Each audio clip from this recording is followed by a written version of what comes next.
everyone, so this is day 4 of me unboxing the Munchling treats. And like I said in day 3, some fabulous people told me how to figure out to tell which character it is. So this one is going to be Marie, the Cheshire Cat. As you can see again, these are the lovely characters here. Marie is the mystery. I just googled that and figured that out. And you can see the box is not open. Not open. None of the boxes open. And it's Marie. I'm very excited. She's super cute. I love cats and I love the macaroon. Okay.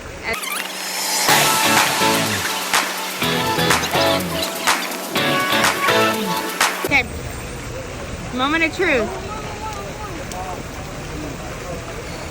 Fuck. Should I record this? What? I got Stitch, but I got Minnie? I thought it was... We tried so hard. We spent a half hour on it. It's not foolproof. I got 50-50. Minnie's not bad. I really wanted Cheshire, but here we are. 50-50 right.